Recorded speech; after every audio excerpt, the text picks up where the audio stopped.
بسم الله الرحمن الرحيم. ربي يسر ولا تؤسر وتمم بالخير وبك نستعين. باب في التشديد في جباية الجزية. جبایا کہتے ہیں جمع کرنے کو، لینے کو. مطلب ہے بابن فی التشدید فی جمع الجزیہ واخذها، جزیہ لینے اور جزیہ جمع کرنے میں کے تشدد کے بیان میں. قال حدثنا سليمان بن داود المهري قال أنبأنا ابن وهب أخبرني يونس بن يزيد عن ابن شهاب عن عروة بن الزبير وأن هشام بن حكيم بن حزام وجد رجلا وهو على خمس.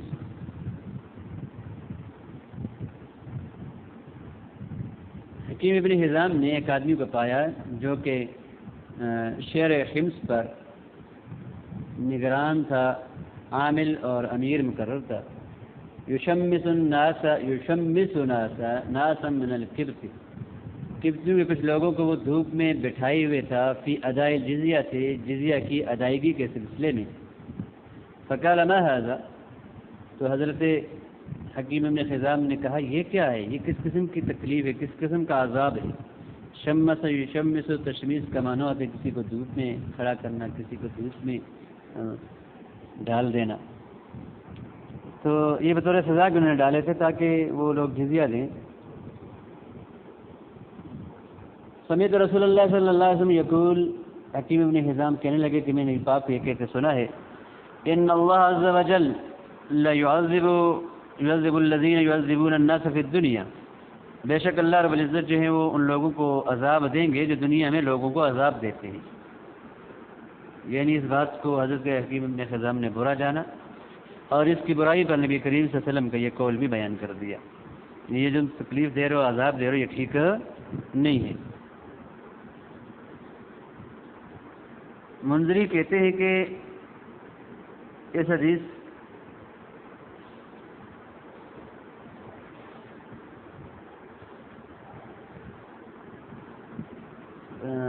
سے جو ہے انہوں نے سکوت اختیار کیا ہے.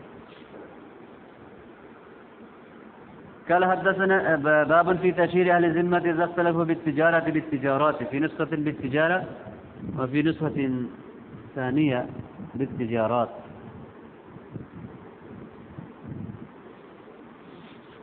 اہل ذمہ سے تاشیر، مال کا 10واں حصہ لینے کے بیان میں جب وہ تجارت میں اختلاف کرے. تاشیر عشر یاشر عشرا وعشورا وعشرهم، معنی بنتا ہے اخذ عشر اموالهم، ان لوگوں کے مالوں کا 10واں حصہ لینا. قال حدثنا مسدد قال اخبرنا ابو الاخوص قال اخبرنا عطاء بن الصائب عن حرب بن عبيد الله عن جده ابي امه عن ابيه. جد کے بعد ابی امہ نکال کے صرف اشارہ کر دیا کہ یہاں پر جد سے مراد جد فاسد ہے. قال قال رسول اللہ صلی اللہ علیہ وسلم انما العشور علی اليہود والنصارى، جو ٹیکس ہے، یہ جو 10واں حصہ ہے یہ یہود و نصارہ پر ہے. ولیس المسلمین عشور، مسلمانوں پر ٹیکس اور عشور اور چنگیاں نہیں ہیں. عشور عشر کی جمع ہے اور یہ عشرہ کا واحد ہے، یعنی 10واں حصہ. ولیس المسلمین عشور، خطابی کہتے ہیں کہ عشور سے تجارتوں اور بے وغیرہ کے عشور مراد ہیں، صدقات کا عشور مراد نہیں ہے. جو صدقہ عشر کے صور پہ ہوتا ہے تو مسلمانوں سے لیا جاتا ہے، وہ مراد نہیں. اور اس سے وہ عشر مراد ہے کہ جو یہود و نصارہ کو لازم ہے، اور یہود و نصارہ کو لازم ہونے والا عشور سے مراد وہ ہے کہ جس پر عقد کے وقت یہ صلح کر لیں. عقد ذمہ جب ہو رہا ہو تو یہ کہیں کہ جب ہم کاروبار کریں گے اس میں سے 10واں حصہ مسلمانوں کو دیں گے، اس لیے وہ مراد ہے. بہرحال جو زمینوں کا جو عشر ہوتا ہے، زمینوں کے غلے کا جو عشر ہوتا ہے، وہ یہود و نصارہ سے نہیں لیا جاتا، وہ تو مسلمانوں سے لیا جاتا ہے.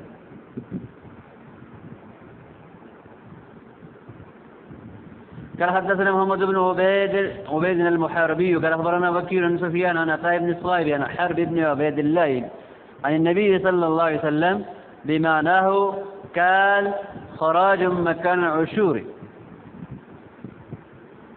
اس دوسری سند سے بھی اس طرح کی روایت اسی معنی میں منقول ہے، اور وہاں پر عشور کی جگہ لفظ خراج ہے کہ انما الخراج علی الیہود والنصارى وليس علی المسلمین خراج.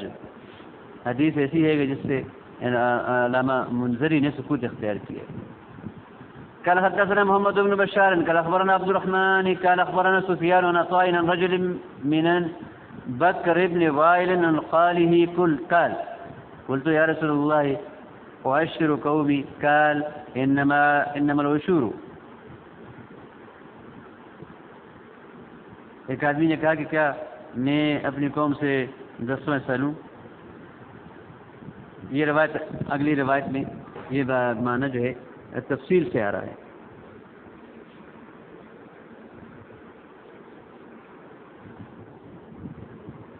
تو آپ نے فرمایا انما العشور علی الیہود والنصارى. نہیں آپ اپنی قوم سے نہ لیں، یہ تو یہود و نصارہ پر عشور ہے. قال حدثنا محمد بن ابراہیم البزاز قال اخبرنا ابو نعیم قال اخبرنا عبد السلام عن عطاء بن الصائب عن حرب بن عبید اللہ بن عمیر الثقفی عن جدی ورجل من بني تغلب قال اتيت النبي صلی اللہ علیہ وسلم فاسلمت. نبی پاک کے پاس آیا، میں نے اسلام قبول کیا. وعلمنی الاسلام، آپ صلی اللہ علیہ وسلم نے مجھے اسلام سکھایا، اسلامی تعلیمات سکھائیں. وعلمنی کیف آخذ الصدقۃ من قومی ممن اسلم، اور مجھے یہ بھی سکھایا کہ میری قوم سے جو لوگ مسلمان ہو چکے ہیں ان سے میں کیسے صدقہ لوں. ثم رجعت الیہ، پھر میں اپنی قوم کی طرف پھر میں آپ کی طرف واپس لوٹا. میں گیا اور پھر مجھے جو ہے وہ صدقہ کا طریقہ بھول گیا اور صدقہ کی مقدار بھول گئی، تو میں پھر واپس لوٹا آپ کے پاس. فقلت یا رسول اللہ، یہ اللہ کے رسول، کلما علمتنی قد حفظت، جب بھی آپ نے جو مجھے کوئی چیز سکھائی تو وہ میں نے یاد کر لی. الا صدقہ، سوائے صدقہ اور اس کے مصارف اور اس کی جو ہے وہ حد کے. افعشرهم، کیا میں ان سے 10واں حصہ لوں؟ قال لا انما العشر على النصارى واليهود. نہیں یہ تو یہود و نصارہ پر ہے، مسلمانوں پر ایسا نہیں. قال حدثنا محمد بن عيسى قال اخبرنا اشعث بن شعبة قال اخبرنا ارقاط بن المنذر قال سمعت حكيم بن عمير ابا الاخوص يحدث عن الارباز بن صارية السلمي قال نزلنا مع النبي صلى الله عليه وسلم خيبر ومعه من معه من اصحابه. کہتے ہیں کہ میں خیبر میں جب اترے، پڑاؤ ہم نے ڈالا، آپ کے ساتھ آپ کے صحابہ میں سے جو تھے وہ تھے. وكان صاحب خیبر رجلا ماردا منکرا، اور خیبر کا جو آدمی تھا، خیبر کا جو امیر تھا اس وقت یہودی، وہ ایسا آدمی تھا کہ سرکش تھا، منکرن بد حیت تھا یا بد سیرت تھا. فأقبل إلى النبي صلى الله عليه وسلم فقال يا محمد ولكم أن تذبحوا حمرنا وتأكلوا ثمرنا وتضربوا نساءنا. اے محمد، کیا تمہارے لیے حلال ہے تم لوگوں کے لیے کہ تم ہمارے حمر، ہمارے اونٹوں کو، ہمارے جانوروں کو ذبح کرو اور ہمارے پھل کھاؤ اور ہماری عورتوں کو مارو؟ فغضب يعني النبي صلی اللہ علیہ وسلم، تو نبی کریم صلی اللہ علیہ وسلم غصے میں آ گئے. راوی کہتے ہیں غضبہ کا فاعل نبی پاک صلی اللہ علیہ وسلم. وقال يا ابن عوف اركب فرسك ثم نادي الا ان الجنة لا تحل الا لمؤمن. پھر آپ نے یعنی اس یہودی کی بات سے آپ کو غصہ آیا اور آپ یہ بات کہ جب مسلمانوں نے کسی عورتوں کو مارا تو یہ بات آپ کو بری لگی، تو آپ نے آواز لگائی، پکارا، حکم دیا اے ابن عوف، گھوڑے پہ سوار ہو جاؤ، اپنے گھوڑے پہ، پھر پکارو کہ سنو بے شک جنت حلال نہیں ہے مگر مومن کے لیے. اور یہ بھی اعلان کرو کہ وَنِجْتَمِعُوا لِلصَّلَاةِ، اور یہ کہ تم سب نماز کے جمع ہو جاؤ. اجتمعوا امر کا صیغہ ہے. قال فاجتمعوا، راوی کہتا ہے کہ سارے جمع ہو گئے. ثم صلى بهم النبي صلی اللہ علیہ وسلم ثم قام، تو نبی کریم صلی اللہ علیہ وسلم نے جو ہے وہ انہیں نماز پڑھائی اور آپ کھڑے ہوئے. فقال، آپ نے فرمایا ايحسب احدكم متكئا على اريكة، کہ تم میں سے کوئی اپنے تخت پہ ٹیک لگائے گمان کر رہا ہے.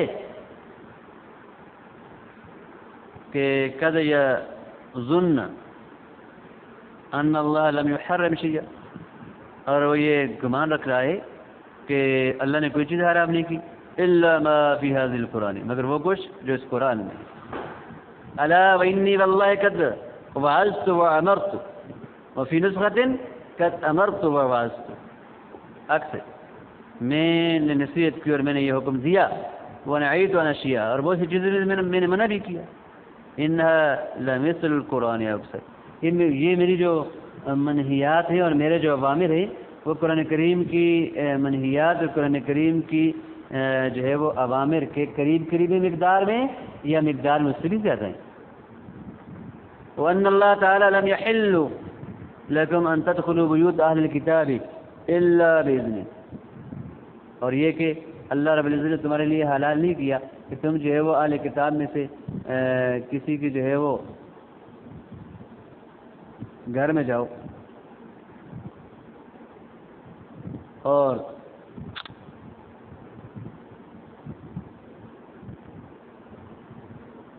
ان کے گھروں کو جو ہے وہ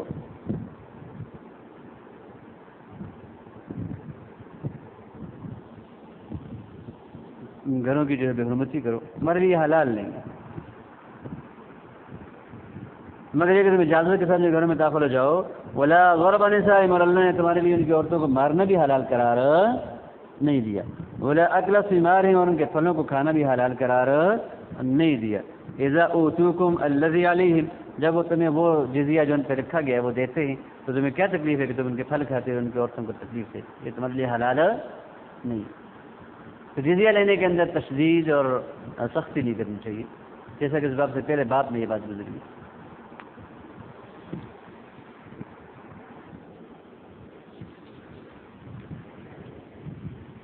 قال حدثنا مسدد قال حدثنا مسدد وسعيد بن منصور قال اخبرنا ابو عوانة عن منصور عن هلال عن رجل من ثقيف عن رجل من جهينة قال رسول الله صلى الله عليه وسلم لعلكم تقاتلون قوما فتظهرون عليهم، شاید کہ تم کسی قوم سے لڑائی کرو پھر تم ان پہ غالب آ جاؤ، فَيَتَّكُونَكُمْ بِأَمْوَالِهِمْ دُونَ أَنفُسِهِمْ وَأَبْنَائِهِمْ، تو وہ اپنے آپ اور اپنے بچوں کی جانوں کو اپنے مالوں کے ذریعے تم سے بچائیں۔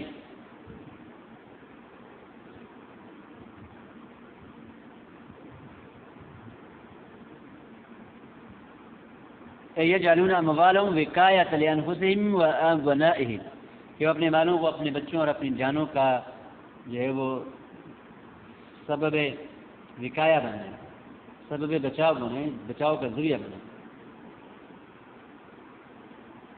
یہ وہ تمہیں جزیہ دینے پہ راضی ہو جائیں۔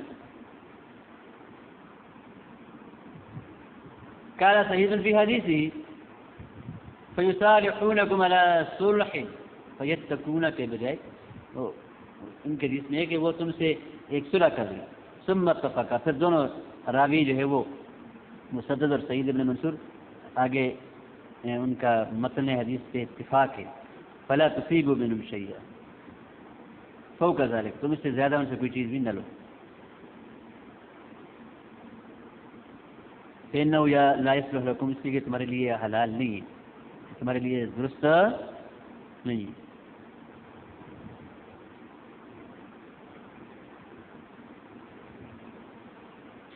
قال حدثنا سليمان بن داود المعري قال أنبانا ابن وهب قال حدثني أبو صخر المديني أن صفوان بن سليم أخبره عن عدة من أبناء أصحاب رسول الله صلى الله عليه وسلم عن آبائهم دنية رسول الله صلى الله عليه وسلم قال ألا من ظلم واحدا،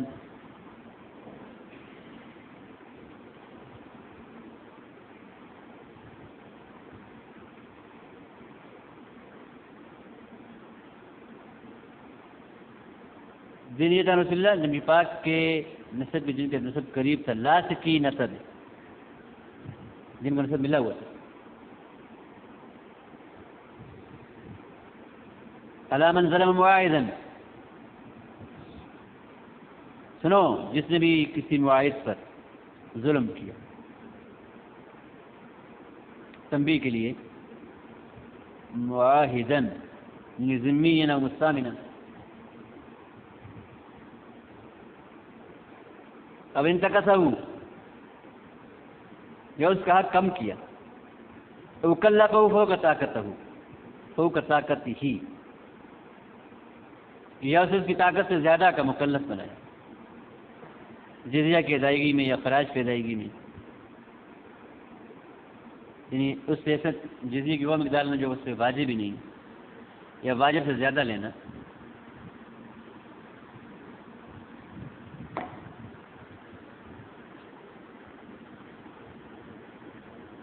اوہا زمین و شیئم بغیر طیب نفس، یا اس سے کوئی چیز اس کی نفس کی خوشی کے بغیر لی، طیب نفس کے بغیر لی. فانا حجیجہ یوم القیامت، قیامت کے دن اس کا وکیل، اس کا خصم میں ہوں گا، اس سے لڑنے والا میں ہوں گا. حجت دلیل اور برہان کو کہتے ہیں. حاجج حجاجا و محاجتا، فانا محاج و حجیج فاعل کے معنی میں. منذری کہتے ہیں کہ اس میں جو روات ہیں وہ کچھ مجہول ہیں، تو جزیہ لینے کے اندر سختی اور جزیہ لینے کے زیادتی کی جائز نہیں.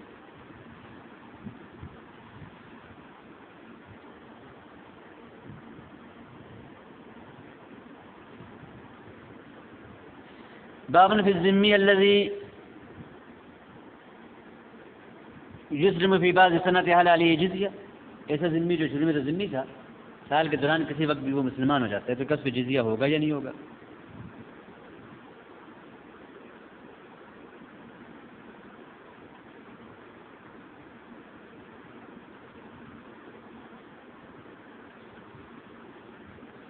قال حدثنا عبد الله بن الجراح عن جرير عن كابوس عن أبيه عن ابن عباس قال رسول الله صلى الله عليه وسلم ليس على مسلم جزية، مسلمان پہ جزیہ نہیں.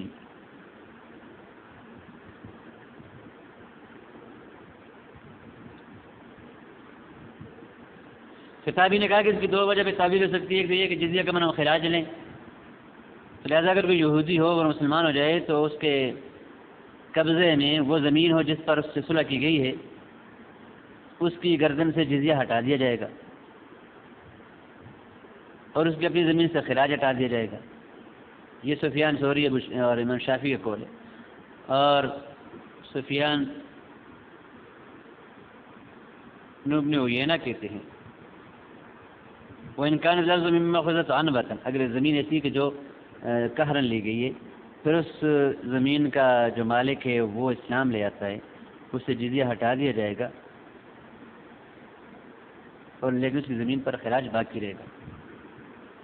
دوسری وجہ پر یہ بیان کی گئی کہ ذمی جب مسلمان ہو جاتا ہے اور سال اگر سے گزر جاتا ہے تو جو ایسا گزر گیا اس کا حصہ اس سے نہیں مانگا جائے گا. یعنی جی تم نے 4000 روپے جزیہ تھا، سال کا جو ہے وہ آدھا ایسا گزر گیا 2000 دے دو، ایسا نہیں ہوگا.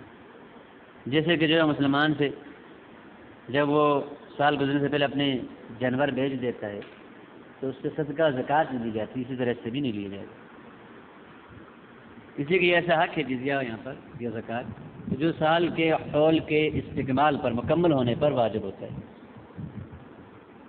منذری کہتے ہیں کہ اس حدیث کو ترمذی نے بھی اس کی تخریج کی ہے اور یہ ذکر کیا کہ یہ ابی ذبیان نے نبی کریم صلی اللہ علیہ وسلم جو مرسلا نقل کیا اس حدیث کو. اور ابو داؤد نے ذکر کیا کہ سفیان یعنی سفیان ثوری سے اس کی تفسیر کے بارے میں پوچھا گیا تو انہوں نے کہا جب وہ مسلمان ہو جائے تو اس پہ کوئی جزیہ نہیں ہے.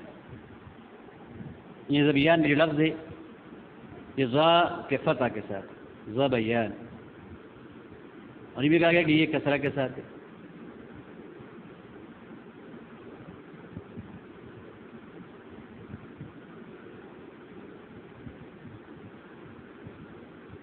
یہ قابوس ابن ابی ذبیان ہے، لا یحتج بحدیث ہی، اس کے حدیث سے احتجاج نہیں کیا جاتا.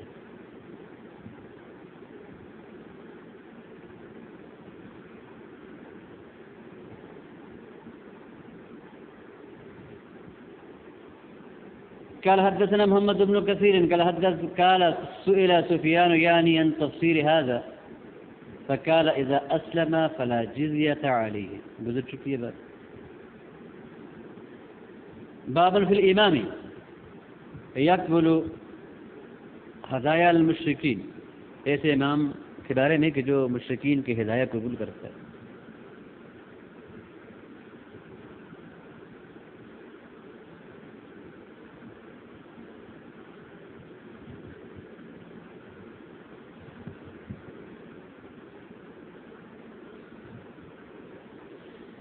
قال حدثنا ابو توبة الربيع بن نافع قال اخبرنا معاوية يعني ابن سلام عن زيد انه سمع ابا سلام قال حدثني عبد الله الهوزني قال لقيت بلالا مؤذن رسول الله صلی اللہ علیہ وسلم بحلب. کہتے کہ میں حضرت بلال جو کہ نبی کریم صلی اللہ علیہ وسلم کے مؤذن تھے حلب کے مقام پہ ملا. فقلت یا بلال حدثنی کیف کانت نفقۃ رسول اللہ صلی اللہ علیہ وسلم. تو میں نے کہا بلال بیان کیجئے نا کہ نبی کریم صلی اللہ علیہ وسلم کا نفقہ کیسے ہوا کرتا تھا. قال ما كان له شيء.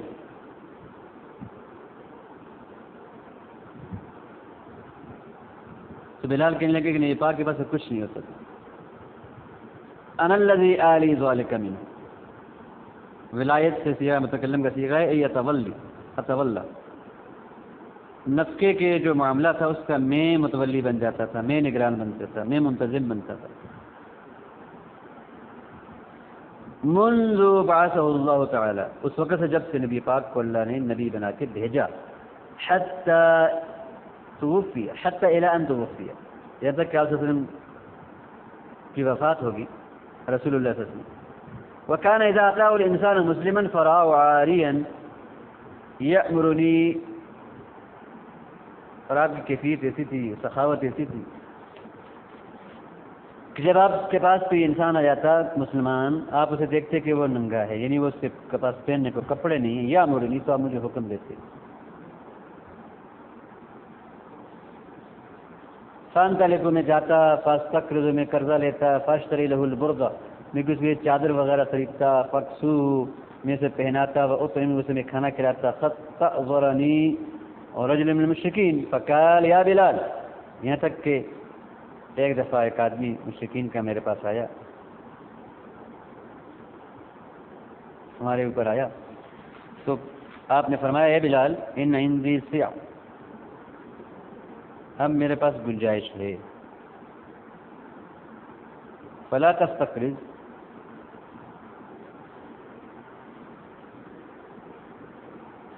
من احد الا منی، تو کسی سے بھی جو قرض نہیں لینا سوائے میرے. ففعلت، میں نے ایسے کیا. فلما ان کان ذات یوم توضأت،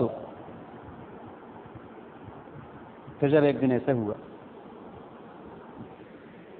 کہ میں نے وضو کیا، ثم قمت، میں کھڑا ہوا، لأؤذن بالصلاة، کہ میں نماز کے لیے اذان دوں. فإذا المشرك قد أقبل في إصابة من التجار، پھر مشرک تھا وہ تجار کی ایک جماعت میں حاضر ہوا، دوبارہ لوٹا واپس. فلما ان رآنی قال یا حبشی، پھر جب اس نے مجھے دیکھا تو کہا اے حبشی. قلت یا لباہ،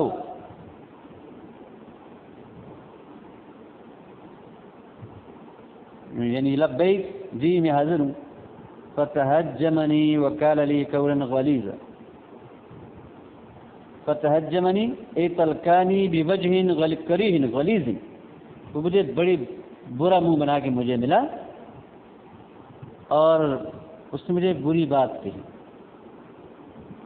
سخت بات. وقال لی اتدری کم بینک و بین الشہر،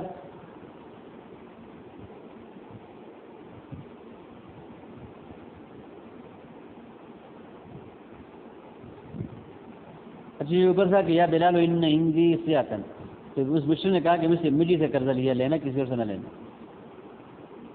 جب میں ضرورتوں کے لیے قرضہ لیا کرتا تھا نبی پاک سے، نبی پاک کی ضرورتوں کے لیے، تو پھر یہ مسئلہ تھا. تو مجھے کہنے لگا کہ تمہارے اور مہینے کے درمیان کتنا وقت ہے؟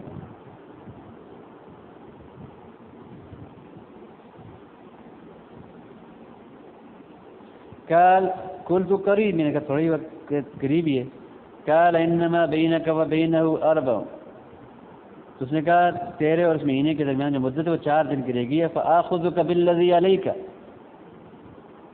فاردوک ترعى الغنم كما كنت قبل ذلك، تمہیں تجھ سے وہ قرض جو تیرے اوپر ہے میں لوں گا اور تمہیں میں لوٹاؤں گا، واپس کروں گا اس حالت میں تو جیسے پہلے بکرے چلاتا تھا اب بھی بکرے چلائے گا.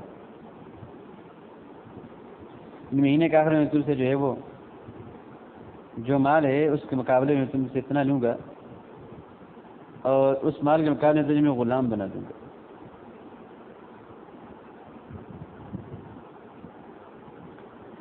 فأخذ فی نفسی یا فأجد فی نفسی، اس بات نے میرے دل میں جڑ پکڑ لی، غم میرے دل میں آ گیا.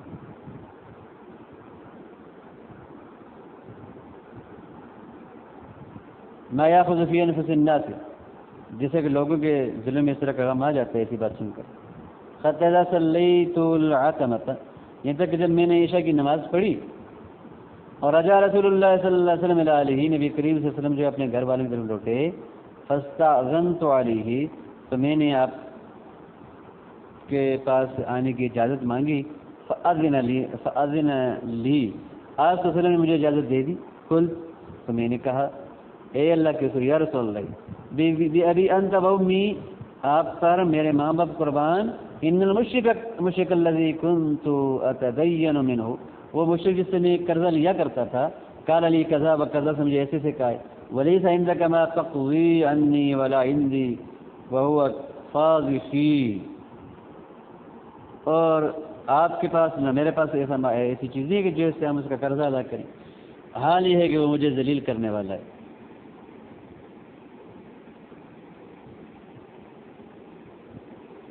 فاذن لی انا بک، آپ مجھے اجازت دیجیے کہ میں بھاگ جاؤں، الی بعض هؤلاء الاحیاء الذین قد اسلموا، ان بعض قبیلوں اور محلوں کی طرف کہ جو مسلمان ہو چکے ہیں.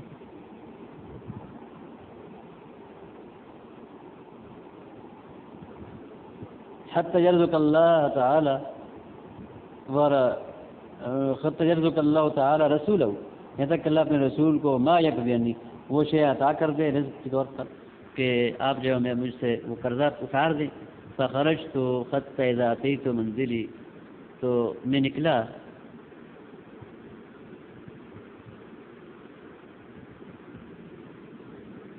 یہاں تک کہ میں اپنے گھر آیا. فجعلت سیفی وجرابی ونالی ومجنی عند راسی، تو میں نے اپنی تلوار، اپنا تھیلا، اپنے جوتے اور اپنی مجن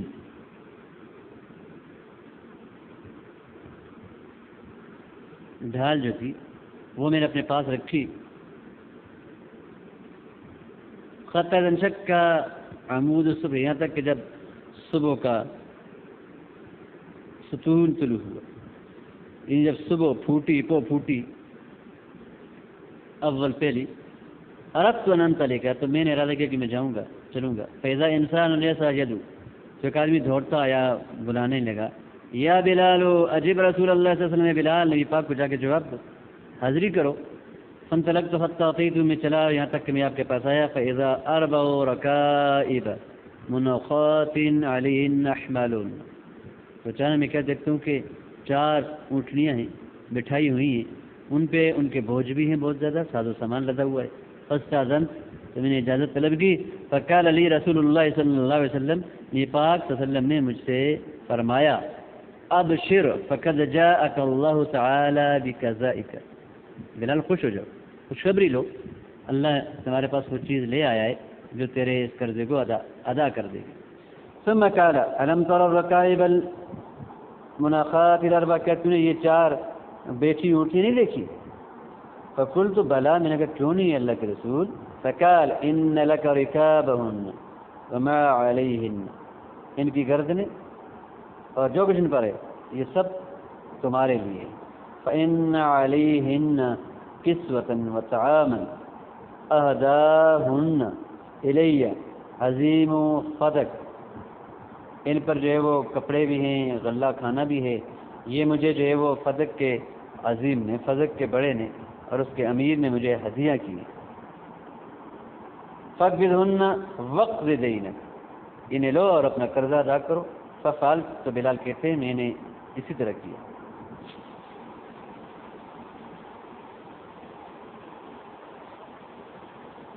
تو یہاں سے جو ہے وہ ہماری ترجمۃ الباب کے ساتھ اس حدیث کی مناسبت ہو جاتی ہے کہ آپ نے جو ہے وہ عزیز فضل جو کہ مشرک تھا اس سے یہ ہدیہ قبول کیا.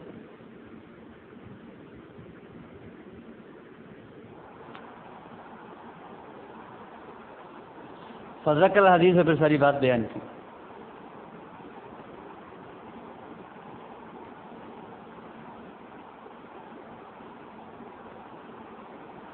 ثم تركت المسجد، پھر میں مسجد گیا. فإذا رسول اللہ صلی اللہ علیہ وسلم قائد فی المسجد، نبی پاک مسجد میں بیٹھے تھے. فسلمت علیہ، میں نے آپ پر نماز سلام کیا. فقال ما فعلك من قبلك، کہ ما حال ما عندك من المال، یعنی جو کچھ تیرے پاس تھا اس کا کیا ہوا، کیا تو نے قرضہ ادا کیا یا ادا نہیں کیا؟ قلت، میں نے کہا قد قضى اللہ تعالی كل شيء كان على رسول اللہ صلی اللہ علیہ وسلم، جو کچھ یہ پاک پہ تھی وہ اللہ نے ادا کر دی قرض. فلم يبق شيء، کچھ نہیں بچا. قال افضل شيء، میں نے پاک نے فرمایا کیا کچھ بچا ہے؟ قلت نعم، تو میں نے کہا جی ہاں. قال انظر ان تريحني منه فإني لست بداخل على أحد من أهلي حتى تريحني منه.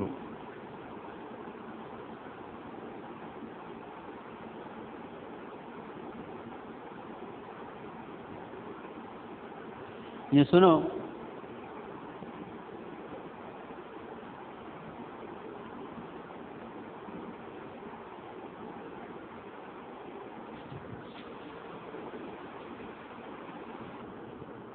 آپ نے فرمایا کہ سنو، یہ کہ تم مجھے جو یہ جو چیز ہے مال ہے اس سے مجھے راحت دو، اس لیے کہ میں اپنے گھر والوں میں سے کسی بھی داخل نہیں ہوگا یہاں تک کہ تم مجھے اس سے کیا ہے راحت دے دو.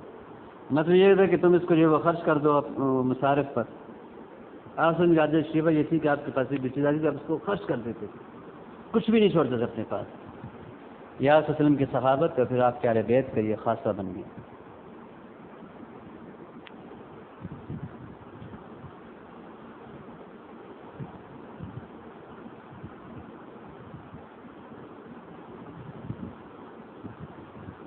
فلما صلی اللہ علیہ وسلم علامہ کا دعانی، جب نبی پاک نے عشاء کی نماز پڑھی مجھے بلایا، یعنی پورا دن گزرا اور پھر شام کا جب عشاء کی نماز کا وقت ہوا نماز پڑھی.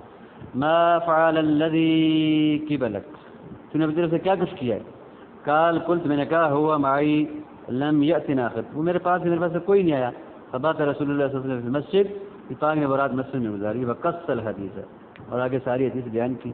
حتى اذا صلى العتمة، یعنی من الغد، اگلے دن بھی جب آپ نے عشاء کی نماز پڑھی دعانی قال، تو مجھے بلایا اور فرمایا ما فعل الذي قبلك، تو نے اپنی طرف سے کیا کچھ کیا ہے؟ قال قلت قد اراحك الله منه یا رسول اللہ، اللہ نے آپ کو اس سے جو ہے راحت دے دی ہے. فکبر وحمد اللہ شفقا من ان يدركه الموت وعنده ذلك، تو آپ نے جو ہے اللہ کی تکبیر بیان کی، اللہ اکبر کا، اور اللہ کی تعریف کی، الحمدللہ فرمایا، اس ڈر سے کہ کہیں جو ہے وہ موت آپ کو پا لیتی اور وہ مال آپ کے پاس ہوتا. ثم اتبعته، پھر میں نے آپ کے پیچھے چلا. حتى اذا جاء ازواجه، جب آپ اپنے ازواج کے پاس پہنچے. فسلم على امرأة حتى اتى مبيته، آپ نے اپنی ایک جو ہے وہ زوجہ محترمہ پر سلام کیا اور پھر یہاں تک اپنی آپ رات گزارنے کی جگہ نبی کریم کی عادت کی شریفہ تھی کہ ہر بیوی کی جو ہے وہ دن اور رات سے ہوا کرتی تھی. جس کا وہ دن تھا اور جس کی وہ رات تھی اس کے پاس اب چلے گئے. فهذا الذي سألتني عنه، تو ابو حضرت بلال رضی اللہ تعالیٰ عنہ اس حدیث کے راوی عبداللہ الحوزنی کو کہتے ہیں کہ یہ وہ بات ہے جو تم نے مجھ سے پوچھی. نبی پاک کیسے خرچ کرتے؟ نبی پاک کے پاس جو آتا تھا کچھ نہیں ہوتا تھا، قرض لے کے خرچ کر لیتے تھے، کچھ آتا خرچ قرض اتار دیتے تھے. سبحان اللہ.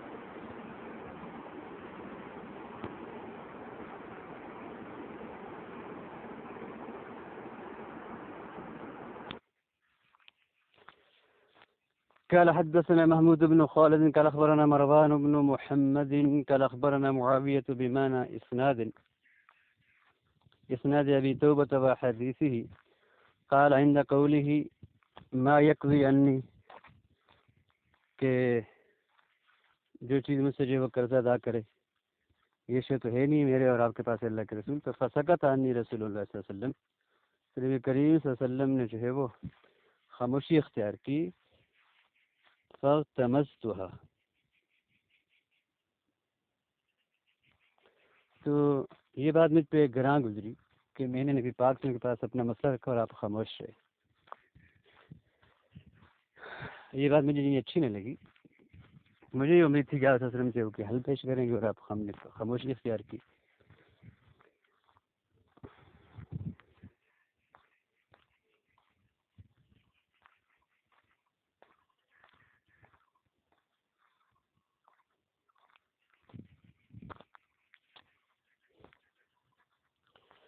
قال حدثنا هارون بن عبد الله قال أخبرنا أبو داود قال أخبرنا عمران عن قتادة عن يزيد بن عبد الله ابن الشخير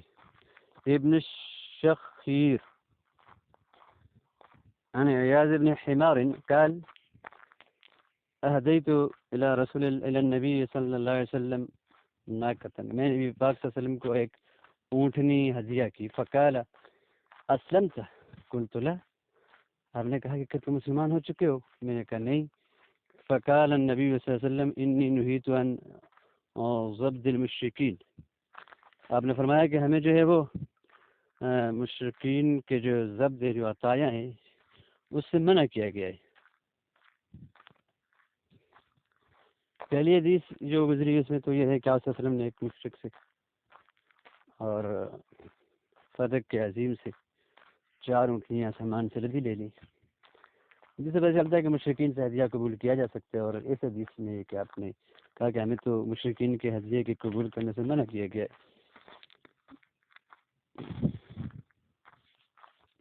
خطابی کہتے ہیں کہ یہاں پر جو ہدیہ رد کیا صلی اللہ علیہ وسلم نے، اس میں 2 وجہ ہیں. ایک تو یہ ہے کہ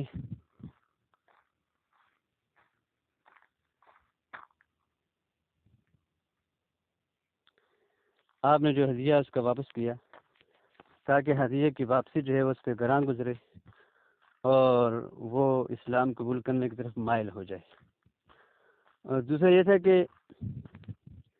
ہدیہ جو ہوتا ہے اس کے لیے دل میں جگہ ہوتی ہے، آپ کو وہ پسند نہ آیا تو آپ نے اس کو نہ رکھا. آپ نے فرمایا کہ تحادو ایک دوسرے کو ہدیہ دو تاکہ تم ایک دوسرے سے محبت کرنے لگو. تو مشرکین سے ہدیہ لینا ہر وقت تو یہ محبت کا باعث بن سکتا تھا، لہذا آپ نے ہدیہ قبول نہ کیا. اور یہ بھی ہے کہ شروع میں آپ کو منع ہو اور پھر جو مان ختم ہو گئی ہو اور آپ نے جو ہے وہ عظیم فضل سے وہ ہدیہ قبول کر لیا ہو. البتہ آپ صلی اللہ علیہ وسلم کے لیے تو ممکن نہیں تھا کہ ہدیہ لے کر آپ کا دل جو ہے وہ مشرک کی طرف مائل ہوتا، تو یہ نہیں کہا جا سکتا کہ آپ نے جو ہدیہ ہے وہ ملان کے سبب کو دور کرنے کے لیے آپ نے ہدیہ رد کیا. آپ صلی اللہ علیہ وسلم کافر کی طرف دل کا مائل ہونا، مشرک کی طرف دل کا مائل ہونا، یہ تو کبائر میں سے، اور اللہ کے نبی کا دل ایسا نہیں ہو سکتا کہ کسی کافر کی طرف مائل ہو اور کسی کافر سے آپ کو دلی محبت ہو، یہ نہیں ممکن. لیکن عام لوگوں کے لیے گویا کہ یہ تھا کہ انہیں منع کیا گیا تھا کہ آپ مشرکین سے ہدیہ نہ لیں. اور پھر یہ بات ثابت ہے نبی کریم صلی اللہ علیہ وسلم سے کہ نجاشی کی طرف سے جو ہے وہ آپ کی طرف ہدیہ کیا گیا تھا، اور یہ آپ کے قول نہیت عن ضبط المشرکین کے خلاف نہیں تھا، اس لیے کہ نجاشی جو ہے وہ اہل کتاب میں سے تو، اور اہل کتاب کو مشرک جو ہے اس معنی میں جس معنی میں مشرکین مکہ کو یا بتوں کے پجاریوں کا جاتا ہے، مشرک نہیں کہا جا سکتا.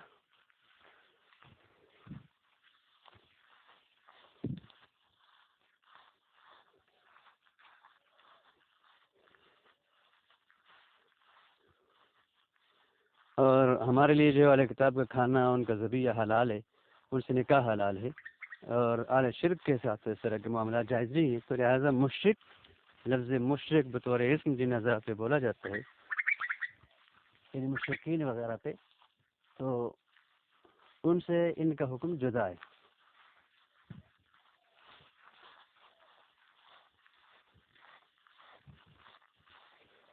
ان حدیث کو جمع کرنے کے درمیان کے لیے اور بھی بہت سی وجوہ کو جو ہے وہ بیان کی گئی۔